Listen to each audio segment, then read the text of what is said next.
Bismillahirrahmanirrahim. Assalamualaikum warahmatullahi wabarakatuh. Waalaikumsalam warahmatullahi wabarakatuh. Alhamdulillahirabbil alamin. An'amana bi ni'matil iman wal islam wa nusalli wa nusallim ala khairil anam sayyidina wa maulana Muhammadin wa ala alihi wa sahbihi ajmain. Rabbi israh li sadri wa yassir li amri wahlul 'uqdatam min lisani yafqahu qawli amma ba'd. Segala puji hanya milik Allah Subhanahu wa taala, Rabbul Alamin, yang Maha Pengasih lagi Maha Penyayang, yang telah menganugerahkan nikmat yang teramat banyak, terutama nikmat iman, Islam dan sehat walafiat. Sehingga alhamdulillah pada kesempatan pagi hari ini kita masih diberi kesempatan untuk melaksanakan kewajiban kita, yaitu sholat subuh berjamaah.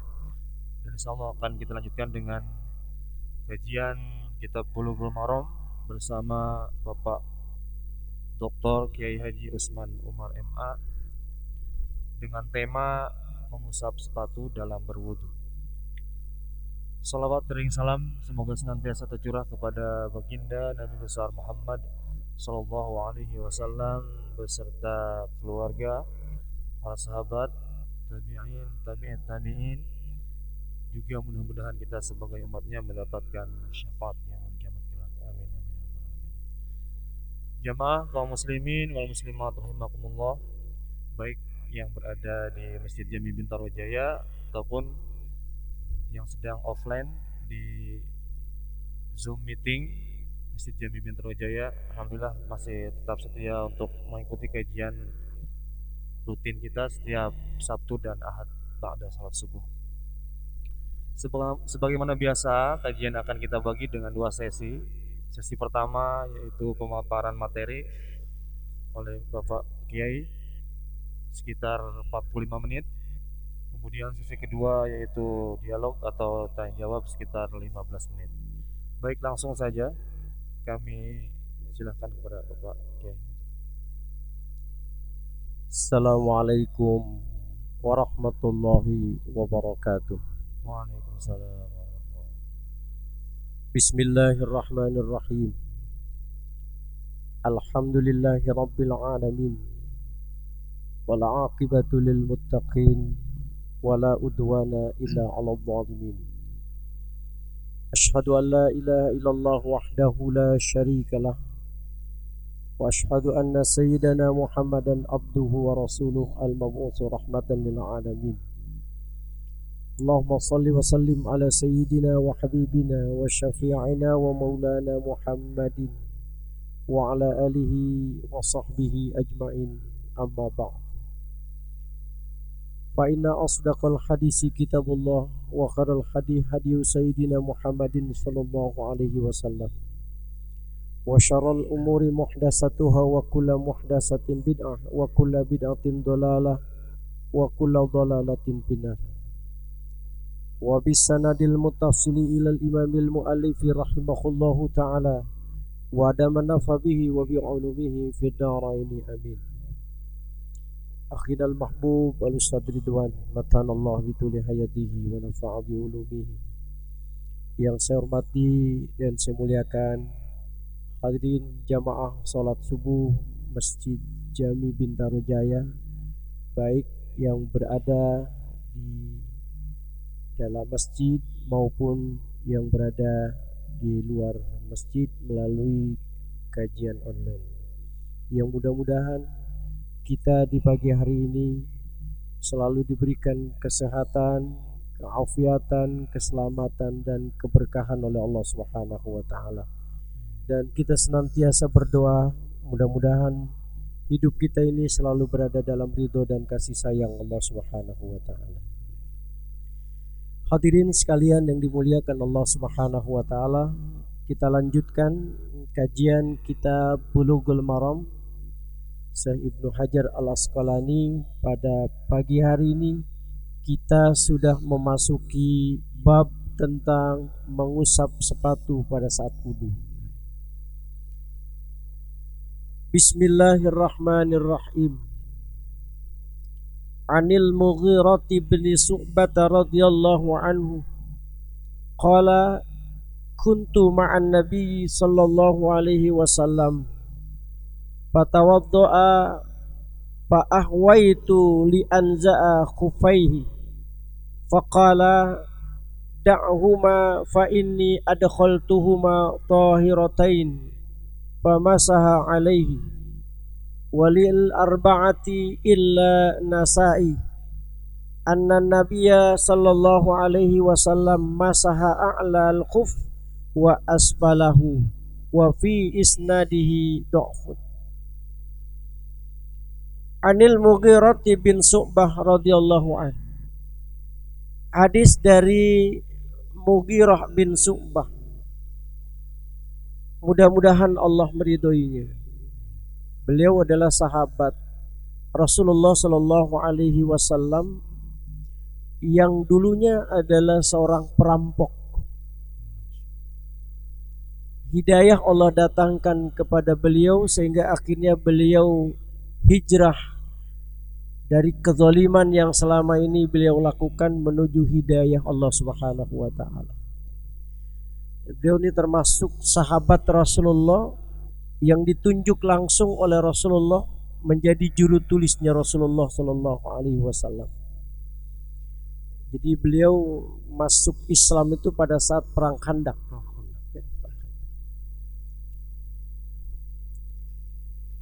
Radhiyallahu anhu, mudah-mudahan Allah meridhoinya, Mughirah bin Syu'bah. Qala, berkata Mughirah bin Syu'bah, kuntu ma'an Nabi sallallahu alaihi wasallam. Aku bersama dengan Nabi sallallahu alaihi wasallam. Satu riwayat mengatakan kebersamaan Mughirah bin Syu'bah bersama Nabi ini itu pada saat perang Tabuk. Jadi ma'an Nabi bersama Nabi itu pada saat perang Tabuk. Jadi perang yang terjadi antara pihak kaum muslimin dengan tentara Romawi. Jadi ada seorang kaisar namanya Heraklius dari Romawi itu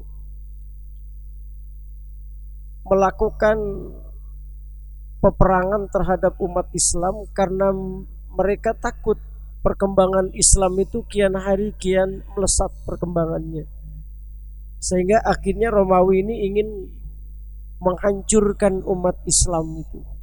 Maka terdengarlah oleh Rasulullah Sallallahu Alaihi Wasallam, maka kemudian Rasulullah berbalik menghantam orang-orang Romawi itu. Maka terkenalah pada saat itu dengan perang Tabuk. Jadi Mughirah bin Syu'bah bersama Nabi dalam perang Tabuk. Fatawaddo'a, kemudian kami berwudu. Fa'ahwaitu, kemudian aku berjongkok. Li'anza'a khufaihi, untuk mencabut atau untuk mengambil sepatunya Rasulullah Sallallahu Alaihi Wasallam. Faqala, maka bersabda Rasulullah, da'huma, biarkanlah. Jadi nggak usah dicopot. Fa inni adkhaltuhuma, maka sesungguhnya aku telah memasukkan atau telah memakai keduanya, maksudnya sepatu tadi, tahirataini, dalam keadaan suci. Pamasaha alaihi, maka kemudian Nabi mengusap atasnya itu dua sepatu. Nah, hadis ini menjelaskan tentang bagaimana penggunaan sepatu pada saat berwudu. Jadi sepatu yang dimaksud ini adalah sepatu yang menutupi anggota wudu yang kita basuh pada bagian kaki. Jadi bukan sepatu yang biasa kita pakai, bukan.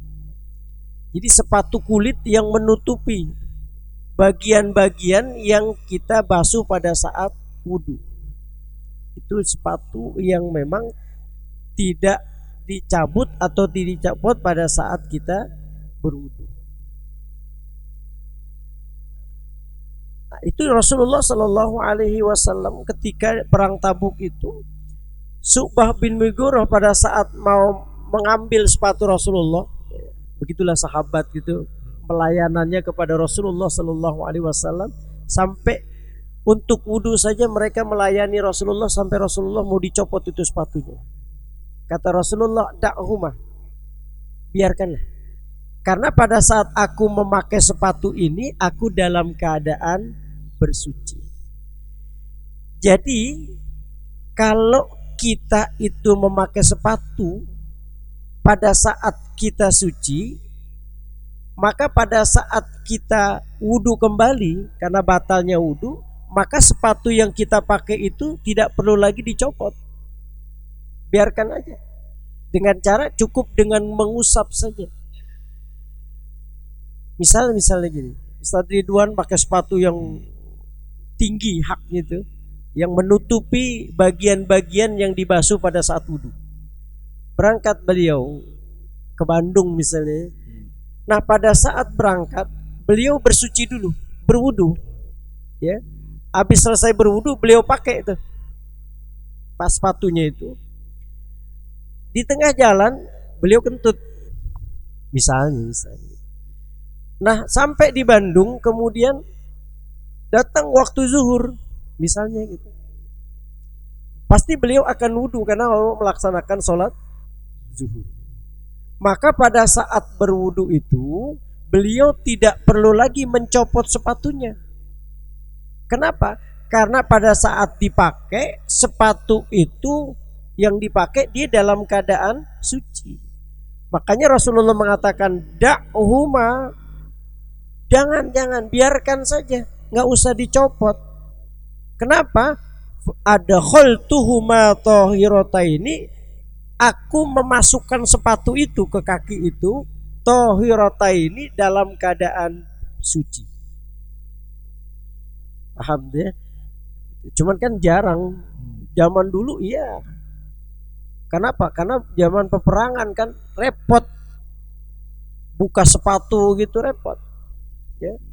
Maka Rasulullah Shallallahu Alaihi Wasallam mensyariatkan, ya, agar sepatu itu tidak perlu dicopot karena alasan pada saat dipakai sepatu itu kita sudah dalam keadaan suci. Makanya di dalam kajian-kajian fikih itu ayyabtadi al-lubsuhuma ba'da kamalit tahara. Jadi pada saat kita memakai sepatu itu betul-betul udah sempurna kesucian kita. Sempurna itu dalam keadaan baik hadasnya hadas kecil maupun hadas besar. Gitu. Ya, jadi kalau kita misalnya hadas besar ya mandi dulu, ya. Kalau kecil ya kita wudhu dulu, baru kemudian kita pakai itu sepatu untuk kita melakukan perjalanan. Yang kedua, syatiraini, sepatu yang kita pakai itu nutupin anggota tubuh yang kita basuh pada saat kita wudhu. Jadi kalau misalnya sepatunya nggak menutup ya nggak bisa. Jadi harus betul-betul tertutup seluruh anggota yang kita basuh pada saat wudhu. Makanya sepatunya hak tinggi. Kan sepatu-sepatu perang itu biasanya bisa melebihi di atas mata kaki itu. Kayak gitu sepatu apa sih? Sepatu bot itu kan, tapi kalau sepatu bot kan udah. Ini sepatu yang terbuat dari kulit. Ya, sepatu yang terbuat dari kulit kalau seandainya dibuka, dibuka itu suka repot. Ya, gitu. Yang ketiga, memungkinkan bahwa perjalanan yang kita lakukan itu perjalanan yang berturut-turut. Walaupun sebenarnya boleh saja kita gunakan sepatu itu pada saat kita berada di rumah. Itu namanya mukim. Berbeda tuh. Masaknya itu bisa 1 hari bagi yang mukim. Mukim itu bagi yang tinggal. Dan 3 hari 3 malam bagi yang melakukan perjalanan. Jadi kayak tadi Ustaz Ridwan berangkat dari rumah ke Bandung 3 hari, gak usah dicopot. nggak usah dicopot karena batasan waktunya melepaskan itu sepatu itu kalau kita melakukan perjalanan itu 3 hari 3 malam. Kapan dihitungnya? Pada saat kita berwudu memasukkan sepatu itu ke kaki kita. Itu dihitungnya. Jadi kalau misalnya Ustaz Ridwan wudu nih jam 9 wudu beliau, lalu pakai sepatu, ya, pakai sepatu. Itu dihitung tuh mulai itu. Walaupun ada lagi yang mengatakan dihitungnya itu pada saat kita batal berhadas. Misalnya Ustaz Ridwan tadi jam 9 dia pakai sepatu itu dalam keadaan dia suci, tahu-tahu jam 11 kentut. Maka dihitung lagi kata para ulama pada saat dia hadas. Nah, ini yang disebut dengan khauf, sepatu. Maka kata Rasulullah, da'uhuma fa inni adkhaltuhuma tahirataini. Biarkanlah, jangan dilepas sepatu itu karena aku memasukkannya itu dalam keadaan aku bersuci. Pamasaha alaihi, maka kemudian Rasulullah hanya mengusap saja. Nah, jadi ini katakanlah sepatu, cuma diginiin aja sama Nabi. Gitu. Nggak perlu dibasuh, nggak usah, diusap aja. Sebab beda antara membasuh dengan mengusap. Kalau mengusap itu kan tidak terlalu membutuhkan banyak air, sementara kalau membasuh kan membutuhkan banyak air. Nah.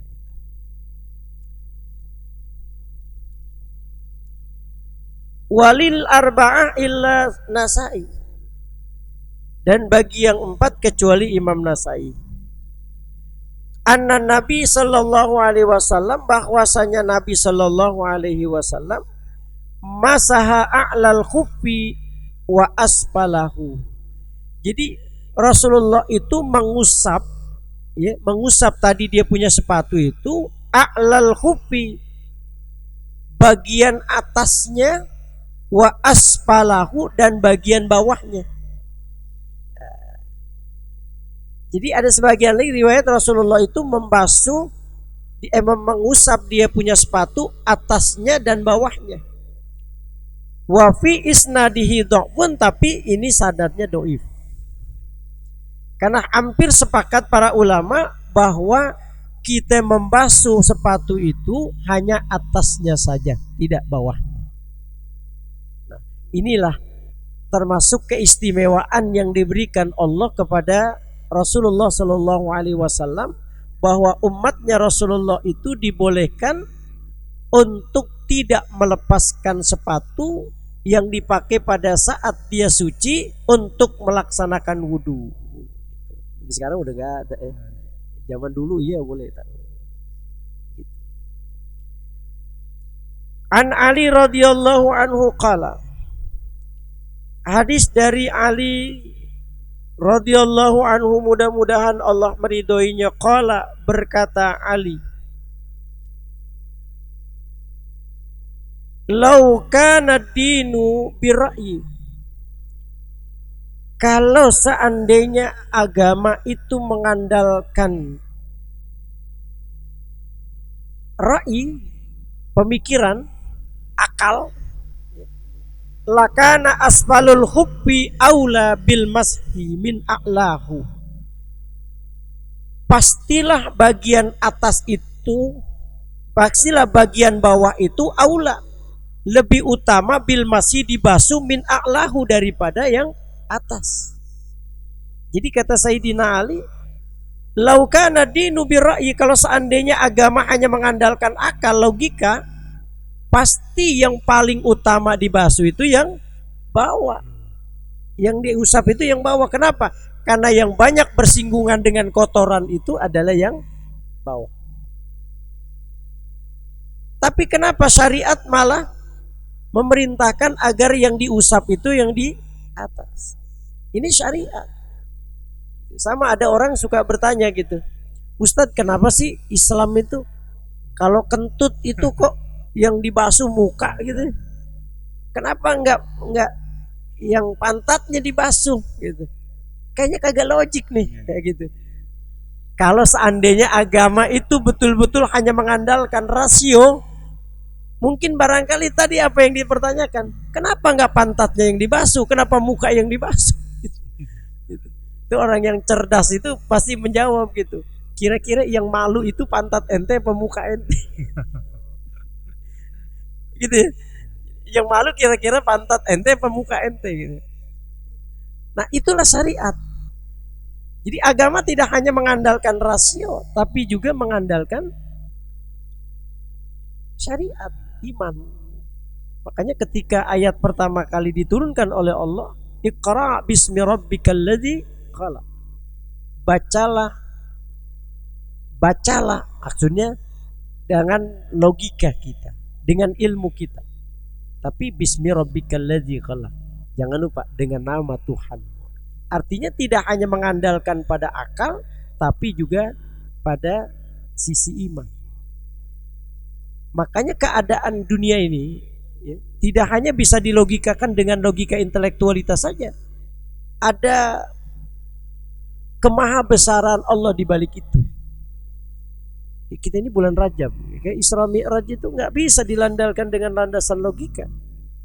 Ya, nggak bisa. Nggak akan mampu kita itu menembus gitu pemikiran tentang kok bisa ya Rasulullah itu melakukan perjalanan dari Masjidil Haram ke Masjidil Aqsa, lalu kemudian menembus langit pertama, kedua, sampai ke Sidratul Muntaha, bahkan ke Rafrafil Akhdar,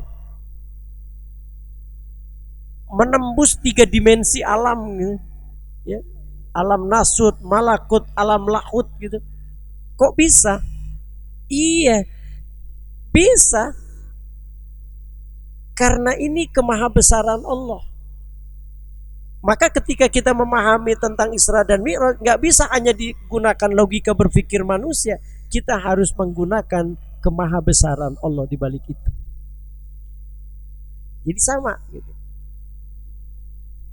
Kok kenapa ya sepatu itu yang dibasuh malah di atas, padahal yang paling banyak kesentuh kotoran itu kan yang bawah. Kalau seandainya agama hanya mengandalkan logika, maka Sayyidina Ali mengatakan laukana dinu birra'i.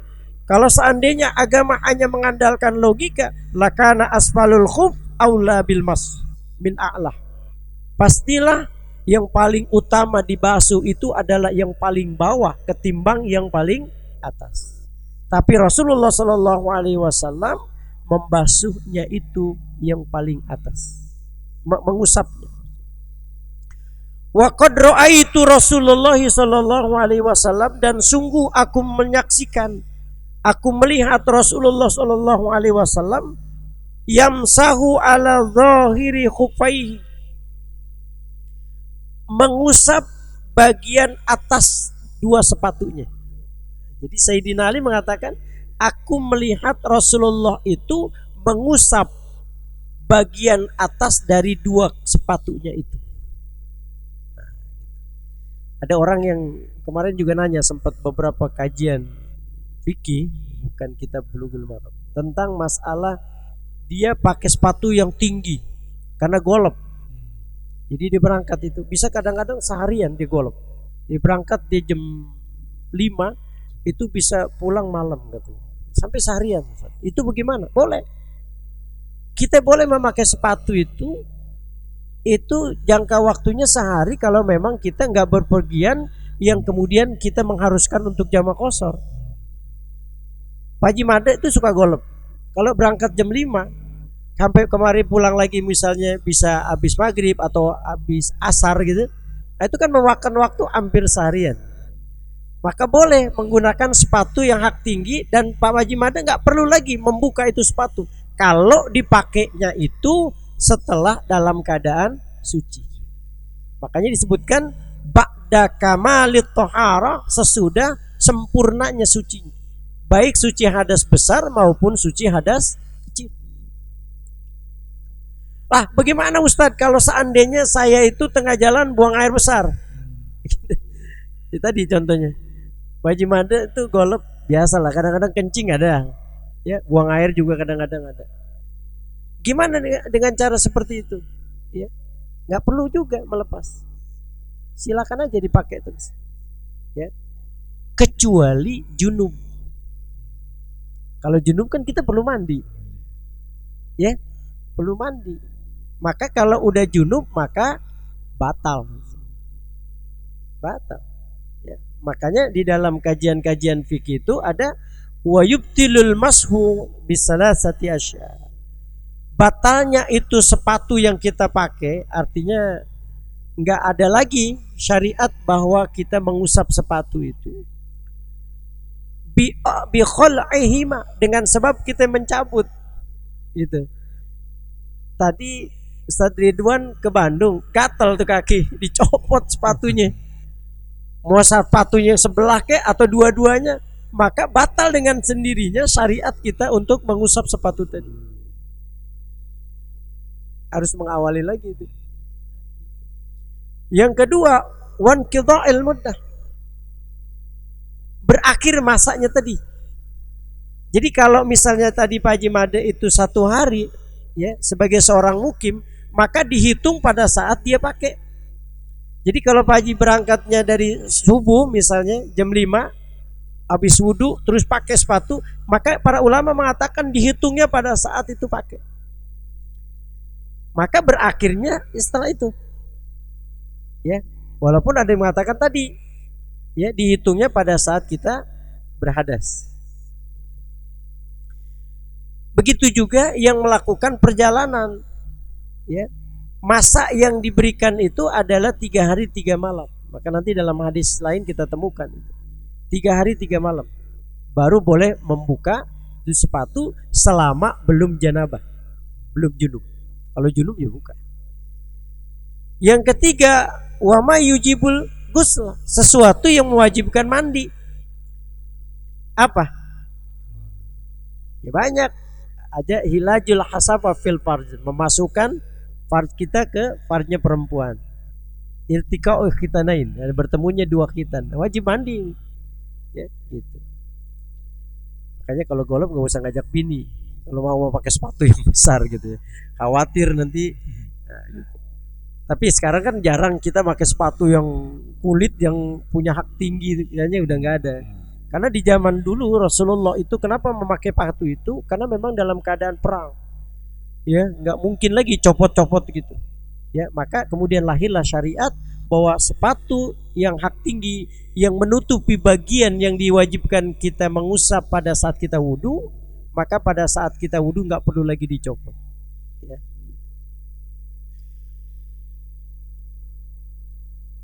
Akhrajahu, telah mengeluarkan ini hadis Abu Daud, oleh Abu Daud bi isnadin hasanin, dengan sanad yang hasan. Jadi sanad yang hasan itu di bawahnya yang sahih. Karena hadis itu ada hadis sahih, ada hadis hasan, dan ada hadis dhaif.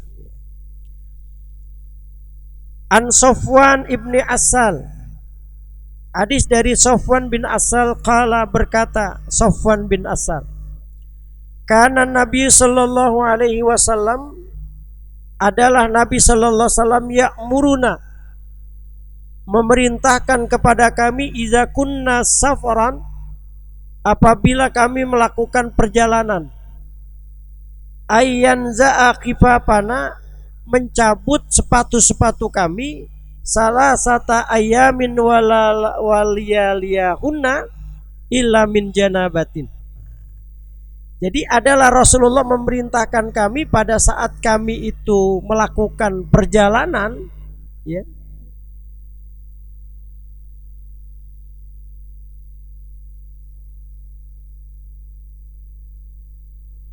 ayyanza, melepas, hifafana, sepatu-sepatu kami selama 3 hari 3 malam, illa min janabatin, kecuali junub. Jadi Rasulullah kalau bisa nggak usah dilepas gitu, ya sepatu-sepatu itu kecuali dalam keadaan junub. Nah, jadi junub itu yang kemudian akhirnya membatalkan sepatu yang kita pakai itu untuk diusap pada saat kita wudhu. Karena kita harus mandi junub dulu sebelum kita wudhu. Ya, maka karena kita junub dan harus mandi, maka otomatis sepatu itu harus dilepas. Illa min janabatin, kecuali dalam keadaan junub. Walakin min goitin wa baulin wa naumin. sekalipun kita buang air besar, kencing maupun tidur, nggak perlu gitu. Jadi nggak perlu kita lepas, kalaupun kita pengen buang air besar, nggak perlu dah. Ya tetap aja sepatu itu melekat, gitu. Ya. Akhrajahu telah mengeluarkan ini hadis An-Nasai oleh Imam Nasai, wa Tirmizi dan Imam Tirmizi, walab julahu dan lafaz baginya wabnu Huzaimah dan Ibnu Ujaimah, wasahahahu dan telah mensahihkan ini hadis. Jadi Ibnu Huzaimah telah mensahihkan ini hadis bahwa Rasulullah Shallallahu Alaihi Wasallam menganjurkan kepada sahabat-sahabat untuk senantiasa tidak mencopot, ya, sepatunya selama dia melakukan perjalanan 3 hari 3 malam, kecuali dalam keadaan dia berjunub. Sekalipun dia melakukan sesuatu, misalnya kencing, buang air besar maupun tidur, nggak perlu lagi. Ya. An Ali bin Abi Thalib radhiyallahu anhu qala.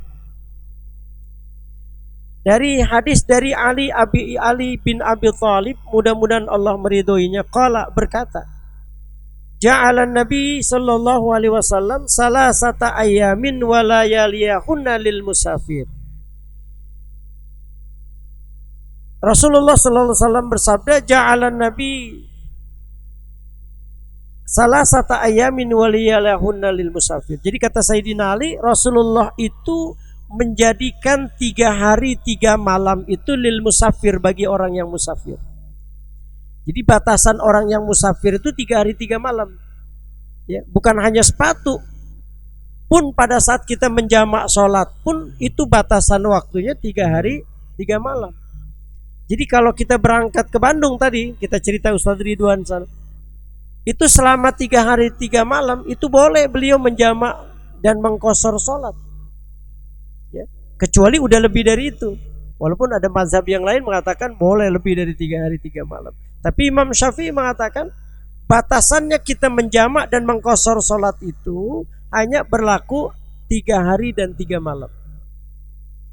Selama itu dibolehkan kita untuk melaksanakan jamak dan qashar, begitu juga melaksanakan khufain tadi, mengusap sepatu.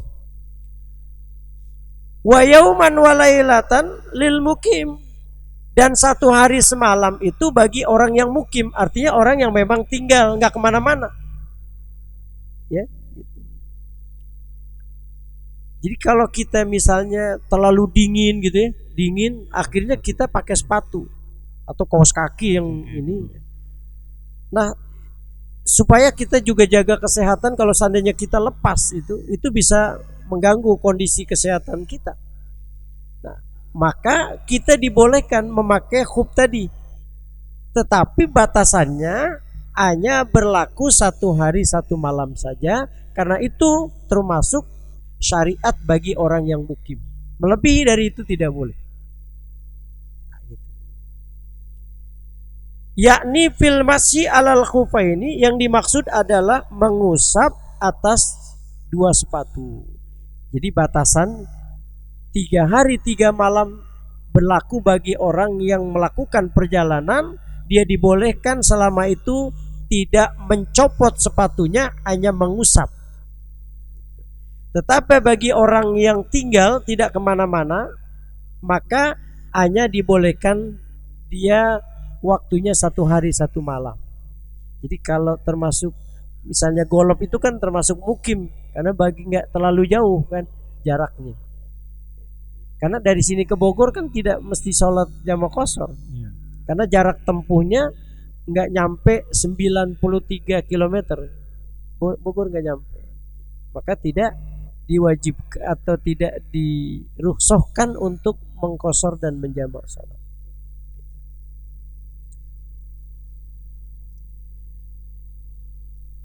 An Sauban radhiyallahu anhu qala,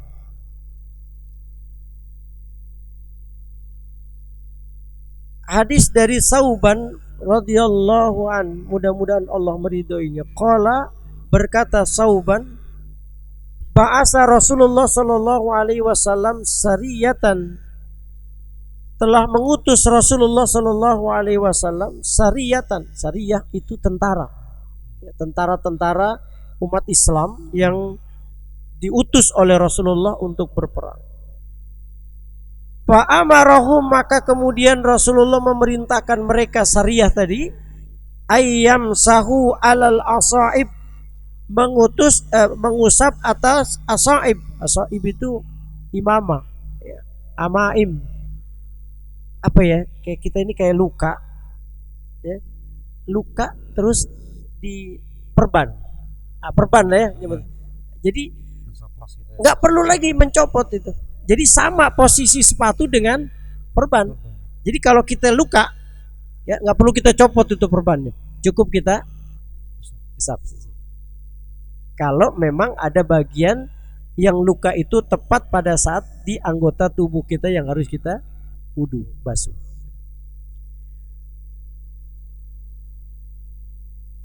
Wattasakhin, yakni al-khafaf. Maksud yang kedua sepatu. Jadi Rasulullah memerintahkan untuk mengusap sepatu-sepatu. Selain daripada perban tadi, yang kedua adalah sepatu. Jadi nggak perlu lagi dibuka repot-repot. Gitu. Rawahu Ahmad, telah meriwayatkan ini hadis oleh Imam Ahmad, wa Abu Daud, dan Imam Abu Daud, wassahahahu, dan telah mensahihkan ini hadis Al-Hakim oleh Imam Hakim. Ini rukhsah. Artinya rukhsah itu keringanan yang diberikan Allah kepada umat Islam. Ya, dan ini yang membedakan kita dari umat-umat terdahulu. Kalau umat-umat terdahulu itu tidak diberikan rukhsah oleh Allah seperti ini. Tapi Rasulullah Shallallahu Alaihi Wasallam umatnya diberikan keringanan oleh Allah untuk bolehnya mengusap sepatu, tidak perlu mencopot pada saat berwudu. Banyaklah keutamaan yang diberikan Allah kepada kita umat Rasulullah. Termasuk ju'ilal ardu masjidan. Dijadikan masjid ini jadi tempat sujud. Jadi dimanapun kita sujud boleh aja. Ya, misalnya kita lagi jalan, di tengah jalan kita sholat, silakan. Karena Allah sudah menciptakan bumi ini kita tempat sujud, bukan hanya di masjid, di musola, tapi di tempat manapun selama itu di bumi Allah, maka kita dibolehkan untuk melaksanakan sholat. Dikit lagi. An Umar radhiyallahu anhu. Hadis diriwayatkan dari Umar radhiyallahu anhu, mudah-mudahan Allah meridainya, mauqufan, hadis mauquf. Wa an Anas, dan dari Anas marfu'an, hadis marfu. Idza tawaddo'a, apabila berwudu ahadukum, salah seorang di antara kalian, fala bisa khufaihi, maka membasuh ia khufaihi, dua sepatunya, falyamsah alaihima, maka hendaklah dia mengusap alaihima, atas keduanya, wal yusalli bihima, dan sholat dengan menggunakan keduanya, wala yahlahuma, dan jangan mencopot keduanya, insyaallah, illa min janabatin, kecuali dalam keadaan junub. Nah, jadi Rasulullah Shallallahu Alaihi Wasallam itu ya, mengatakan kalau kita sudah membasuh kita punya sepatu, mengusap kita sepatu, ya, itu jangan kemudian kita copot pada saat kita sholat, pakai, ya. Jadi walayah lauma, laksanakan aja sholat terus, jangan dicopot, illa min janabatin, kecuali dalam keadaan junub. Ya, tadi saya katakan bahwa keadaan junub itulah yang kemudian memerintahkan Rasulullah itu untuk mencopot keduanya. Jadi kita mandi junub dulu, baru wudu, baru lagi pakai lagi. Begitu ya syariatnya.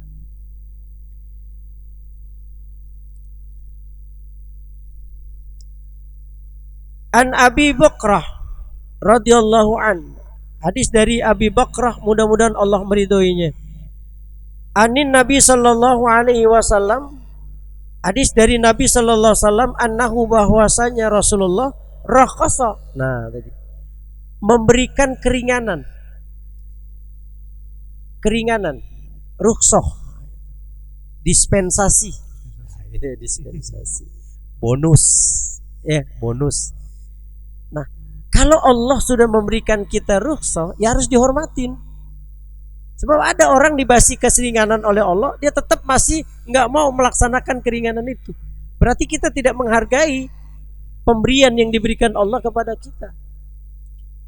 Sadriwan ini bawahan saya misalnya, saya tugasin dia, Ustaz, antum ke Sumatera ya, nanti ada fasilitas nih, hotel bintang 5 misalnya gitu. Ini uang ini, Pak nggak usah Pak, saya sendiri aja. Boleh sih boleh, cuman kan rasanya kurang menghargai fasilitas yang sudah saya berikan kepada beliau. Ini apalagi Allah yang memberikan fasilitas kepada kita, Allah yang memberikan keringanan, rukhsah, dikasih kita bonus, tetapi kita tidak mau menghargai apa yang Allah sudah berikan kepada kita, maka sesungguhnya kita sudah masuk dalam kelompok orang-orang yang sombong, gak menghargai pemberian yang diberikan Allah. Maka annahu rakhasa lil musafir, bahwasanya Nabi memberikan rukhsah bagi orang-orang yang musafir salasata ayamin walayaliyahinna, yaitu 3 hari 3 malam. Dikasih rukhsah itu 3 hari 3 malam bagi orang yang melakukan perjalanan. Maka dalam Islam itu perjalanan yang dimaksud adalah perjalanan yang kalau seandainya kita lakukan itu sampai sekitar 93 km. Kalau kira-kira perhitungan kita dari sini kemana itu? Ya, masuk ke Bandung lah ya gitu. Masuk ke Bandung. 3 hari 3 malam. Kalau Bogor nggak nyampe itu. Ya. Kalau Rancamaya, Ciawi belum masuk. Ya. Belum. Yang kedua, perjalanan itu yang kemudian membolehkan kita untuk menjamak dan mengkosor. Jadi selama itu belum masuk dalam 2 ini, nggak boleh. Ya, nggak boleh. Walil mukimi, dan bagi orang yang mukim, yauman walailatan, apabila lalu lil mukimi, dan bagi orang yang mukim, yauman walailatan, sehari semalam. Idza tatahhara, apabila dia suci, pala bisa kemudian dia make tuh. Ya. Make sepatunya itu, khuffaihi, make sepatunya. Jadi suci, kemudian dia pakai sepatunya, baru ayam saha alaihima. Kalau seandainya dia mau wudu lagi, cukup dengan mengusap atas keduanya saja. Jadi runtutannya sebenarnya hadis. Jadi suci dulu, kamalit tahara, suci sempurnanya tahara kita, baik hadas besar maupun hadas kecil. Lalu kemudian pala bisa kita pakai, ya, keduanya itu. Baru kemudian ayam saha, mengusap kalau memang kita pada saat berwudu. Nah ini tata cara yang dianjurkan oleh Rasulullah pada saat kita menggunakan khuffain, sepatu. Kalau orang sekarang nyebutnya mujah. Ya, mujah itu 2 sepatu yang terbuat dari kulit yang melebihi dari mata kaki. Ya, itu namanya mujah. Akhrajahu, telah mengeluarkan ini hadis ad-Daruqutni, oleh Imam Daruqutni, was-sahahahu, dan telah mensahihkan ini hadis Ibnu Huzaimah, oleh Ibnu Huzaimah. An Abi Imarah, hadis dari Abi Imarah radhiyallahu an, mudah-mudahan Allah meridhoinya, annahu, bahwasanya Abi Imarah qala, berkata, ya Rasulullah, amsahu alal khufain. Jadi Abi Imarah menceritakan, ya, bahwa dia berkata, ya Rasulullah, amsahu alal khufain. Ya Rasulullah, boleh enggak saya mengusap nih 2 sepatu saya ini?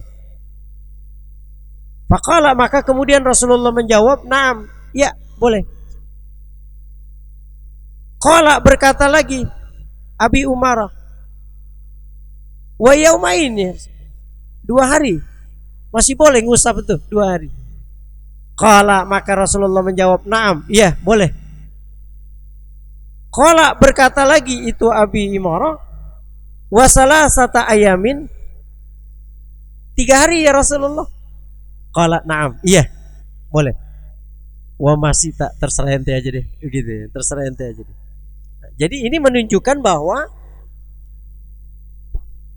dibolehkan kita melaksanakan perjalanan yang memakan waktu 3 hari 3 malam tanpa melepaskan sepatu yang kita pakai pada saat kita berwudu. Akhrajahu, telah mengeluarkan ini hadis Abu Daud oleh Imam Abi Daud. Walaysa bil qawi, tapi ini enggak kuat. Karena ada kata-kata wa masyi'ta. Nah, takutnya kelebihan dari situ. Ya, gitu. Nah, hadirin sekalian yang dimuliakan Allah Subhanahu wa taala. Jadi pas sekali ya. Bab tentang mas'alal khufain ini yang mudah-mudahan kita bisa memahami tentang syariat agama, terutama mengenai masalah sepatu. Ya, walaupun barangkali sudah jarang sekali orang menggunakan sepatu yang dimaksud dalam hadis ini. Ya, karena di zaman Rasulullah SAW ketika berperang orang rata-rata itu menggunakan sepatu yang harus betul-betul aman ya, dan kuat.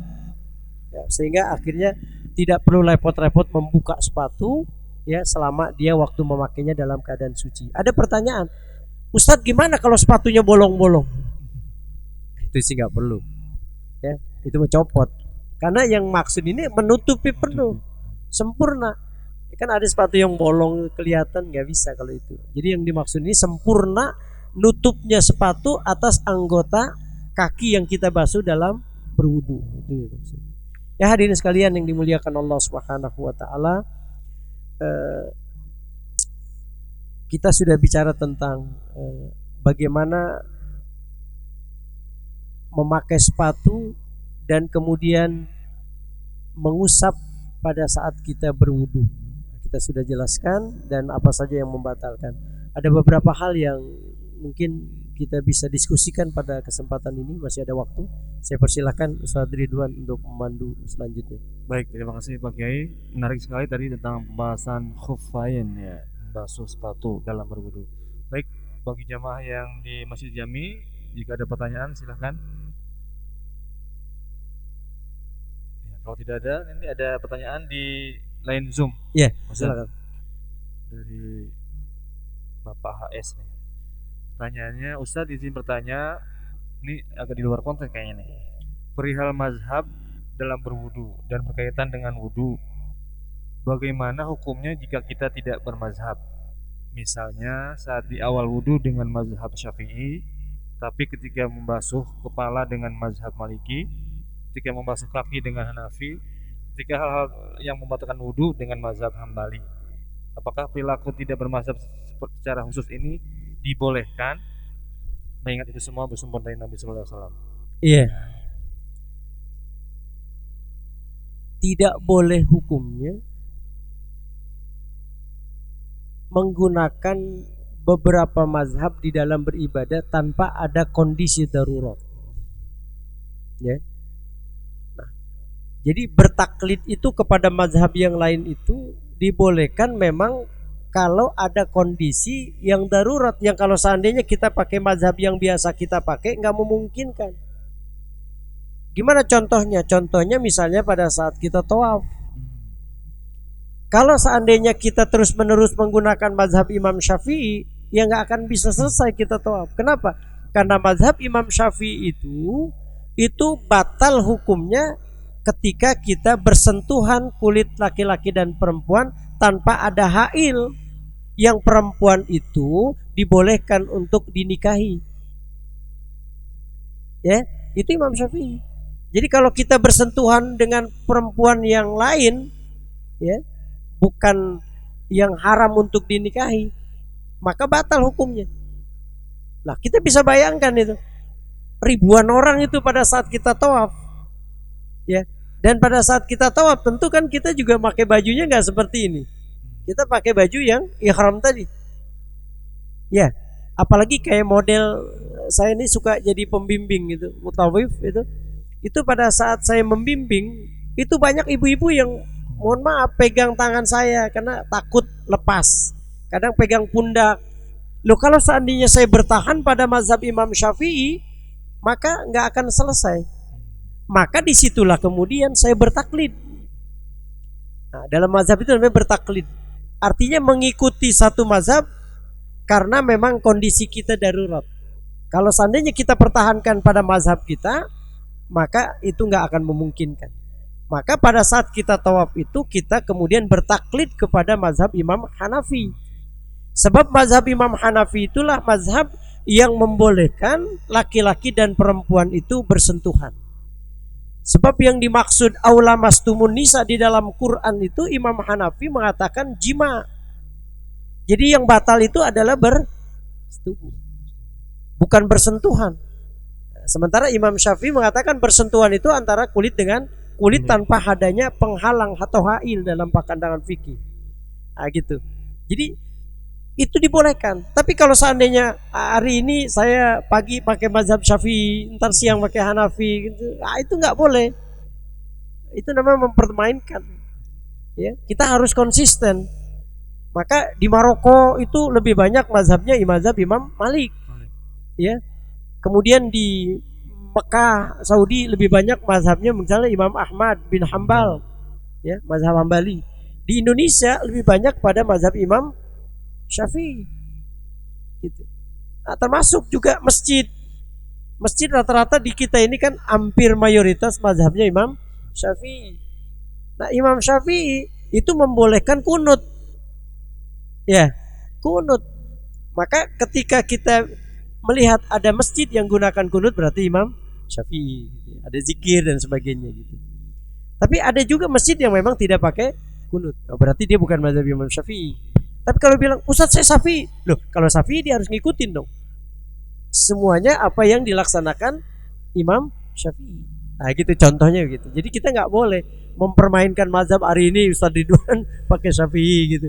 Giliran lagi nyentuh istrinya, saya nggak pakai Syafi'i, saya mau pakai Imam Malik saja gitu. Nggak boleh itu. Ya, itu namanya mengenteng-entengkan ibadah. Bukan rukhsah itu mah ya. Bukan rukhsah. Gitu saja. Baik. Terima kasih, udah jelas mungkin ya.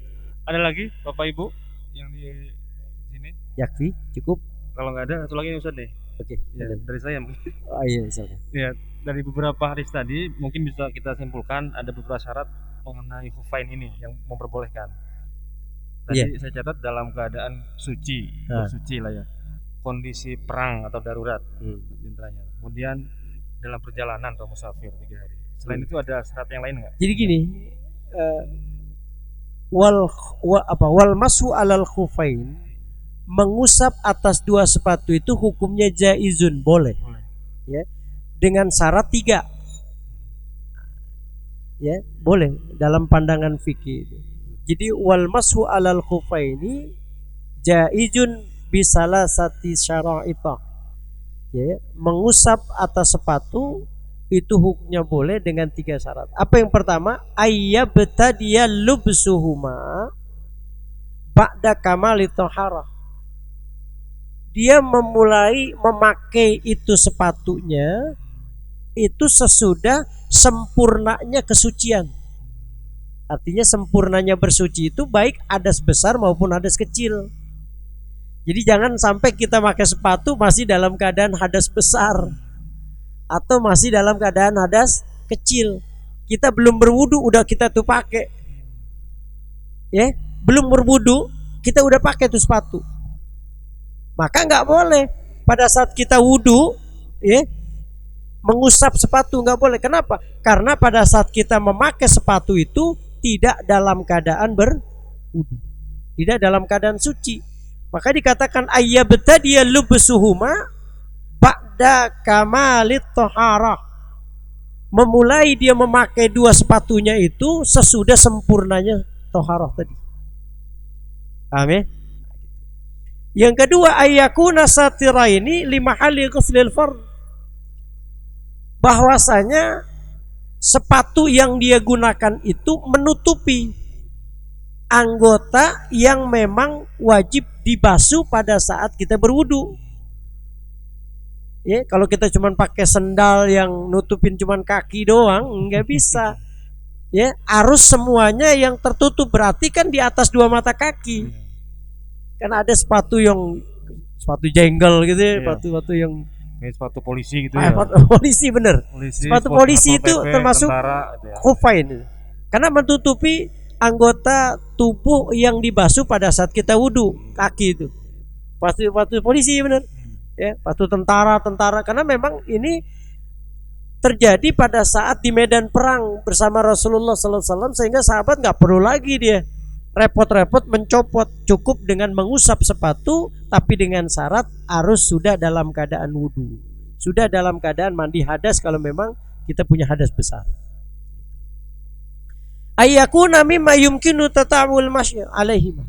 Jadi sebaiknya memang sepatunya itu kita pakai, jangan di rumah aja, pakai di rumah gitu.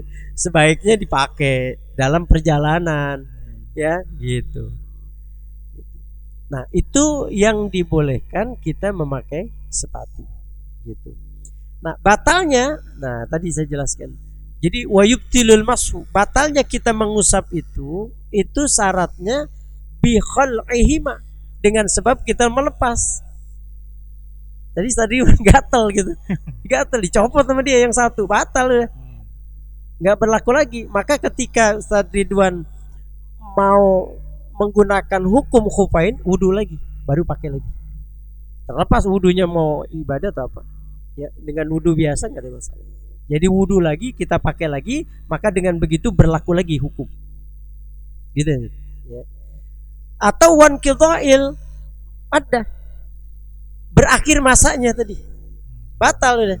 Tadi saya bilang kalau tadi Pak Haji Made berangkat dari rumah Golep itu jam 5, ya mulai itu, maka berakhirnya ya tadi pada saat dia memulai tadi, sehari semalam kan, berarti berapa, 24 jam gitu. Berangkat beliau ke Bandung jam 9, dia udah pakai sepatunya, maka 3 hari berikutnya jam 9 itu udah habis. Jadi kalau antum mau menggunakan hukum khufain itu lagi, berarti memulai kembali kalau itu dalam perjalanan 3 hari 3 malam gitu.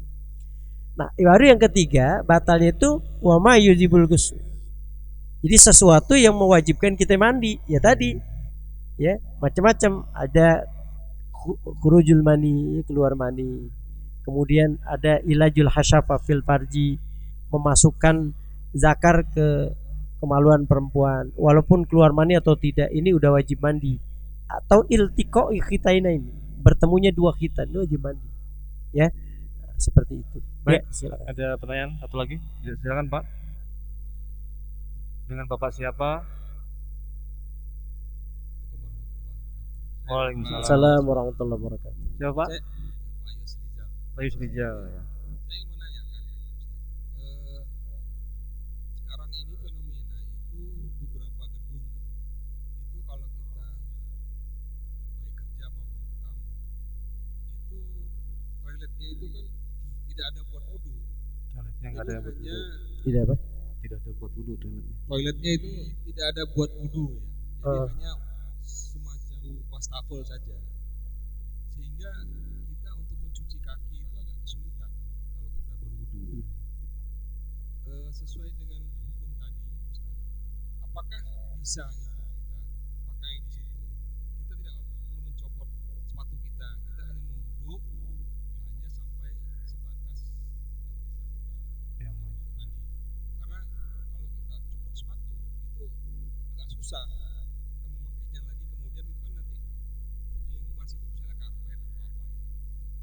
Apakah itu bisa digunakan? Terima kasih. Iya. Kemudian satu lagi Ustaz. Iya. Apakah sepatu itu harus tertutup sampai mata kaki atau bisa dengan kaos kaki? Karena sepatu itu kan di atasnya kita bisa pakai kaos kaki yang agak tebal ya. Itu kan tertutup juga ya. Apakah itu bisa? Terima kasih Ustaz. Itu aja pertanyaan. Iya. Terima kasih Pak Yusrijal. Kalau lihat definisi daripada khuf menurut pandangan ulama itu adalah sepatu yang terbuat dari kulit yang menutupi anggota tubuh yang dipakai bersuci pada saat wudhu. maksudnya kaki. Jadi sepatu yang memang menutupi anggota yang dibasuh pada saat kita wudhu, itu kaki. Ya, itu namanya khuf. Nah, bagaimana dengan kondisi misalnya kita di kantor yang kadang-kadang sulit ngangkat itu ya karena wastafel, kita bisa jatuh kan. Silakan saja selama sepatu yang kita gunakan itu adalah sepatu yang memenuhi standar khuf tadi. Ya, gitu. Kayak misalnya ada sebagian lagi ulama mengenai kaos kaki. Kan kaos kaki itu kan menutup juga. Ya, menutup. Itu cukup kita basuh itu. Apa namanya? Atasnya aja, atas. Gini-gini aja mengusapnya. Mau 1 jari juga apa-apa.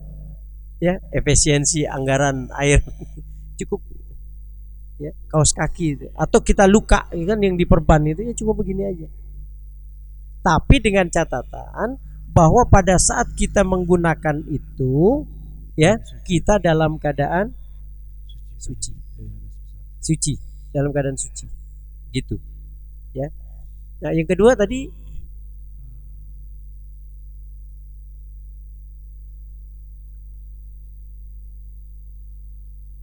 yang kaos kaki iya. Jadi cukup kita mengusap bukan membasuh, mengusap sedikit aja kaos kaki itu ya, kaos kaki karena kaos kaki juga termasuk yang menutupi semua ya. Itu banyak tuh saya lihat di Mekah itu ada ibu-ibu yang dia nggak lepasin tuh kaos kakinya cukup begini ya, gitu.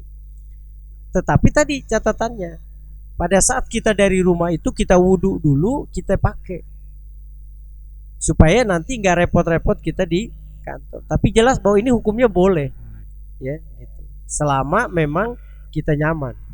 Ya. Tapi kalau seandainya kita bisa membuka tanpa ada darurat, ya sebaiknya. Ini kan dalam kondisi perang waktu itu Rasulullah memerintahkan sahabat untuk tidak mencabut atau membuka sepatu. Ya, kenapa? Karena kondisi tadi repot kalau dibuka, apalagi yang diikat tuh kayak Pak polisi itu sepatunya kan diikat gitu, repot lagi bukanya. Bisa makan waktu bisa berapa? 10 menit atau 5 menit gitu ya. Maka praktis kita mengacu kepada hukum khufain itu. Seperti itu Pak ya. Baik.